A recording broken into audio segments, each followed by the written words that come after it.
सुनी है। हमारे बहुत अच्छे दोस्त हैं, उनके वालिद साहब बहुत तवील अरसा प्राइवेट सेक्टर की नुमाइंदगी करते रहे हैं।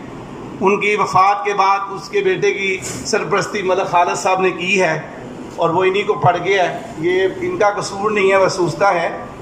उन्होंने कहा कि जब हमने ऑनलाइन सिस्टम राइज करवा दिया है, ऑनलाइन सिस्टम में आपको ये मालूम होना चाहिए कि आपको रजिस्ट्रेशन 1 साल की मिलनी है।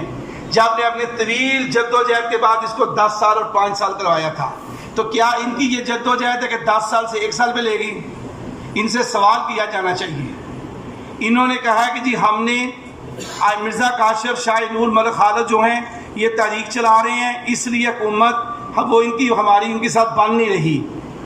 जब हमने 15 अगस्त को स्कूल खोलने का ऐलान किया, आपने देखा केपी में, बलोचिस्तान में कितने स्कूल खुले, पर्चे हुए, बल्किस्तान में हुए, पंजाब और सिंध में लोग ज़रा कमज़ोर रहे, लेकिन तहरीक उस वक्त कामयाब हो गई जब 15 अगस्त को पूरे टीवी ये चला रहे थे कि फ़लाँ इलाके में स्कूल खुल गया, वहाँ पर इंतज़ामिया ये कर रही है, पर्चा कट गया।